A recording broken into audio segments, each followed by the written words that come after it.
గురూజీ ఇక్కడ చాలా వరకేంటంటే, పితృదోషాలని జెప్పేసి మనం బాగా వింటూ ఉంటాం.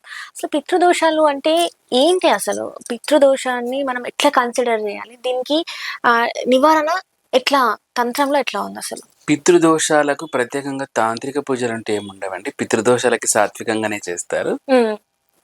అసలు ఈ పితృదోషాల కారణం ఏంటి అంటే depends on the Ravi planet, హ్మ్. సన్ ప్లానెట్ బేస్ తోటి మొట్టమొదటిగా పితృదోషాలనేవి వస్తాయి. హ్మ్. ఈ పితృదోషాలు రవి మొట్టమొదట, తర్వాత శని, పంచమ, నవమ స్థానాలు, బుధ, గురు గ్రహాలను బట్టి కూడా వక్ర అస్తంగత్వ అవస్థలని బట్టి కూడా ఇవి మనం డిసైడ్ చేయొచ్చు. హ్మ్. సో మరి ఈ పితృదోషాలకి మూల కారణం అనేది ఈ గ్రహాలని మనం మాట్లాడుకున్నాం. హ్మ్. ఎందుకు వస్తాయి ఈ పితృదోషాలంటే ఇంట్లో ఆకస్మికంగా ఎవరైనా మరణించినా కానీ, లేదంటే వీళ్ళ పై తరం వాళ్ళు ఉంటారు కదండి. ఇప్పుడు దాదాపు 7-9 తరాల మధ్య ఎక్కడ ప్రాబ్లము మన యాన్సిస్టర్స్ జరిగినా కూడా అకస్మాత్తు చావులు, వాళ్ళు ఏదైనా ఉరేసుకోనో, బర్న్ చేసుకోనో, బావిలో దుంకో, యాక్సిడెంట్స్ అయ్యో, హ్మ్. పిల్లలు సరిగ్గా ప్రాపర్‌గా చూసుకోలేక చనిపోతా ఉంటారు తల్లిదండ్రులు. హ్మ్. ఇట్లాంటి కారణాల వల్ల కూడా పితృదోషాలనేది తర్వాత తరాలకు వస్తూ ఉంటాయి. అంటే అది ఆకస్మిక మరణాలు వాళ్ళవి. అవి ఇప్పుడు నెక్స్ట్ తరం మీద ఎఫెక్ట్ అవుతున్నాయి. ఖచ్చితంగా అండి.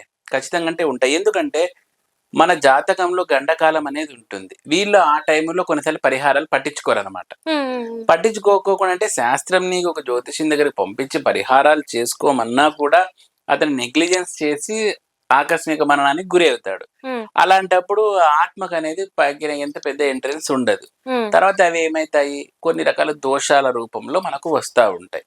ఓకే. సో వీళ్ళకి ఏం చేయాలి మనం తర్పణాలు, పిండ ప్రదానాలు ఇవన్నీ చేసేస్తే హ్మ్. వాళ్ళకి ఆ సద్గతులనేవి కలుగుతాయన్నమాట. హ్మ్. హ్మ్. ఇవి ఎవ్వరు చాలా మంది చెయ్యరు. ఇప్పుడు చూడండి ఫర్ ఎగ్జాంపుల్ ఇట్లాంటి తంతులు చేయాలంటే ముఖ్యంగా బ్రాహ్మణికల్ కల్ట్‌లోనే జేస్తారు. హ్మ్. ఇప్పుడు కొంతమంది కులాచారం అని ఇంకొకటుంటుంది. అంటే వాళ్ళ కులాచారాన్ని ప్రకారం ఆ పితృదేవతలకి ఏదో ఫోటోలు పెట్టడం ఇలానే జరుగుతుంది. సో, అంటే ఇక్కడ ఒక, ఒక ప్రొసీజర్ అనేది ఏదైతే శాస్త్రం చెప్పిందో గరుడ పురాణం ప్రకారము అది కొన్నిసార్లు ఫాలో అవ్వదు. కానీ గరుడ పురాణం కూడా ఏం చెప్తుందంటే కులాచార ధర్మాన్ని నువ్వు నిర్వర్తించాలి అని అంటుంది. అంటే మీ కులాచారం ఏదుందో అది చేసుకొని నెమ్మదిగా మీరు ఈ బలి పూజ అంటే మోక్ష నారాయణ బలి ఇలాంటివి చేసుకోండి అని ఉంటుంది. హ్మ్. చాలా మంది కుల ఆచారం అక్కడి వరకే ఆగిపోతారనమాట. హ్మ్. హ్మ్. హ్మ్. ఆ! సో, అంటే ఇప్పుడు ఈ కులాచారంలో చేసుకున్న వాటికి ఏంటంటే ఒక ప్రాపర్ మంత్రాలుండవు. హ్మ్. ఏదో ఫోటో దించుతారు పైనుండి. ఆ రోజు నామం బెడతారు.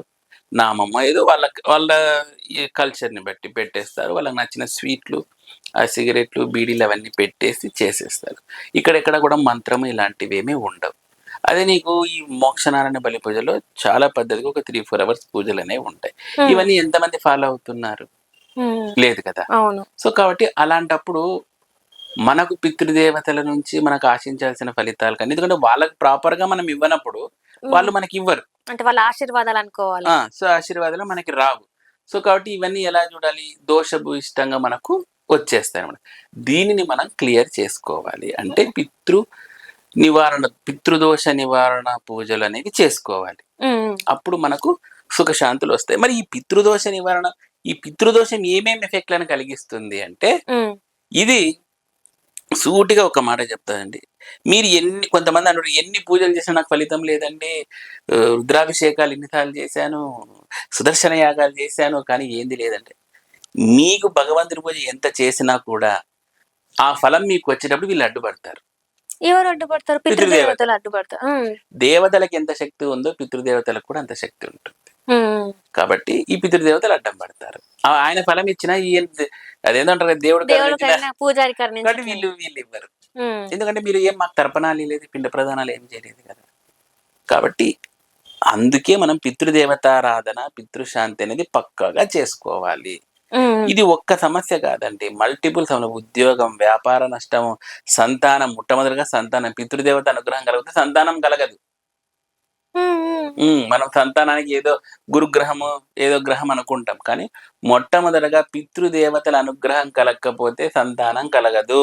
ఒకవేళ ఆ సంతానం కలిగినా ఆ శిశువుకి కూడా పితృదోషం అనేది వచ్చేస్తుంది. అంటే చాలా మంది పెళ్ళై కొన్ని సంవత్సరాలయినా కూడా మాకు సంతానం లేదని చెప్పేసి చాలా మంది తిరుగుతూ ఉంటారు. హ్మ్. గుళ్ళు గోపురాలు గూడా వెళ్తూ ఉంటారు. అంటే వాళ్ళ జాతకంలో ఇది చూయించుకోకపోవడం వల్లనే ఇదంతా లేట్ అవుతుంది అనుకోవచ్చా మరి? అంతేనంట. అంటే అది డిపెండ్స్ అండి. వాళ్ళు చూయించుకున్నారో లేదో మనకు తెలవదు. హ్మ్. మన దగ్గరకొచ్చినప్పుడు మటుకు నేను అడుగుతా, "ఏంటి నాయనా నువ్వు పితృదోష పరిహారాలు చేసుకున్నావా?" అని అడుగుతా. హ్మ్. లేదండి అంటారు కొంతమంది. కొంతమంది చేసుకున్నామండి. చేసుకుంటే మరి ఇవి చేసుకున్నావా అంట. అంటే అది లేదండి. మరి ఫస్ట్ ఇవి చేసుకో నాయన. అంటే మల్టిపుల్ 360 డిగ్రీస్ యాంగిల్‌లో మనం చెక్ చేయాల్సి ఉంటుంది హోరోస్కోప్‌ని. హ్మ్. ఏదో వచ్చినావు అదిగో నాయన పో అంటే కాదనమాట. సో, మనం మల్టిపుల్‌గా చెక్ చేసి ఎక్కడ మనకు ప్రాబ్లమ్ రైజ్ అయితుంది. ఇప్పుడు చూడండి ఫర్ ఎగ్జాంపుల్ సంతానం గురించి అన్నాను. మగవాళ్ళకి ముఖ్యంగా శుక్రగ్రహం. హ్మ్. ఈ శుక్రగ్రహం వలనే వీళ్ళకి సంతానం ట్రబుల్స్ వస్తాయి. మగవాళ్ళకి సర్పదోషం ఉన్న సంతానం అయితుంది. హ్మ్. ఆడవాళ్ళకి సర్పదోషం ఉంటే సంతానం సమస్యలొస్తాయి. ఓకే. మగవాళ్ళకి సర్పదోషం ఉన్న సమస్యలు సంతానం కలుగుతుంది. మరి మగవాడికి పిల్లల సమస్య ఎక్కడ అయితుంది అంటే గురు శుక్ర గ్రహాల వలనే అవుతుంది. గురువు ఇంప్రాపర్‌గా ఉన్నాడనుకోండి. ఎందుకంటే గురువు అనేవాడు సంతానానికి అధిపతి. హ్మ్. హ్మ్. గురువు ఇంప్రాపర్‌గా ఉంటే పిల్లలు సరిగ్గా కారు. కొంతమంది చూసారా ఆటిస్టిక్ చిల్డ్రన్. అవును. ఆ! హ్మ్. ఏదో వాళ్ళకి పాపం ఎంతో ఉన్నా కూడా పిల్లలు సరిగ్గా ఎదుగుదల లేకపోవడము. Premature babies. ఇవన్నీ ఎందుకు గురుగ్రహం అనుకూలం సరిగ్గా లేకపోవడం. హ్మ్. తర్వాత శుక్రగ్రహం. మగవాడికి ఆ శక్తి ఉండాలి అంటే మనకు ఆ వీర్య శక్తి అనేది మనకు శుక్రగ్రహం నుంచే వస్తుంది. హ్మ్. శుక్రుడు ఇంప్రాపర్‌గా ఉన్నాడంటే మనకు తెలుసు కదా! చాలా మందికి కౌంట్ లేదు. హ్మ్. హ్మ్. హ్మ్. ఎందుకు ఇదంతా? శుక్రగ్రహం సరిగ్గా లేకపోవడం. ఇదంతా ఇంత ఎఫెక్టివ్‌గా అయ్య చూపిస్తుందా? బాబోయ్! ఖచ్చితంగా అండి. మనకు ఉదయం లేస్తూనే రేస్ అనేది ఎలా వస్తాయో ఎవ్రి ప్లానెట్ నుంచి కూడా అలానే వస్తా ఉంటాయి. కానీ మనకవి కనపడవు. కానీ హ్మ్. దాని ఎఫెక్ట్ అవి ఇస్తానే ఉంటాయన్నమాట. ఓకే. అంటే ప్రతి ఒక్క ఇప్పుడు మనకి 9 ప్లానెట్స్ అనుకుంటే అంటే 9 గ్రహాలు అనుకుంటే, ఆ 9 గ్రహాల ఎఫెక్ట్ అనేది ప్రతి ఒక్క మనిషి మీద ఏదో ఒక రకంగా ఉంటది అంటారు. మన మీదే కాదండి యానిమల్స్ మీద కూడా ఉంటాయివి. మనం అనుకుంటాం దానికి నక్షత్రాలు ఉండవు అవి ఇవని. హ్మ్. జ్యోతిష్యం ప్రకారం మనకు 120 ఇయర్స్. హ్మ్. దానిల ప్రకారం దానికి ఏదో కొన్ని ఇయర్స్ అని ఉంటుంది. హ్మ్. ఇప్పుడు కుక్క ఏదో 13 ఏళ్ళో, 14 ఏళ్ళో బతుకుతుంది. ఆ 14 ఏళ్లలోనే దాని జాతకం కూడా ముడిపడి ఉంటుంది. హ్మ్. హ్మ్. కొన్ని లారీ కింద పడి చచ్చిపోతుంటాయి చూడండి. హ్మ్. సో, ఈ మోడల్ అంతా కూడా ఎట్లా ఉంటుంది? దానికి అనుకున్నట్టుగా మన 120 ఇయర్స్‌ని దానికి 13 ఇయర్స్‌లో కుదించేయాలి. అవును. అప్పుడు అవే జరుగుతాయి. అందుకే కొన్ని లారీ కింద పడితే ఒక వెహికల్ పోతే ఊరికే పరిగెత్తుంటాయి కుక్కలు. అవునవును. అలా పడి లారీ కింద పడి చనిపోతుంటాయి. కొన్ని చూసారా స్కిన్ డిసీజెస్ చనిపోతుంటాయి. ఇవన్నీ హ్మ్. ఏంటి మన భూమి మీద పుట్టే ప్రతి జీవికి నక్షత్రాలు ఇర్రెస్పెక్టివ్ ఆఫ్ హ్యూమన్సా ఇది లేకోకుండా వస్తూనే ఉంటాయి. అంటే సూక్ష్మ జీవులు, జీవులు అన్ని అంతే గదండీ! జీవరాశులకి ఎన్ని జీవరాశులున్నారో అన్ని జీవరాశులకి ఈ వస్తుంది. నక్షత్రాలనేది, ఈ ఫలితం అనేది కర్మ ఫలితం అంటారా దానికి కూడా? అంతే గదండీ! మన ఓకే. హిందూ ధర్మశాస్త్రం దాని మీదే కదా మెయిన్‌గా హ్మ్. నడిచేది.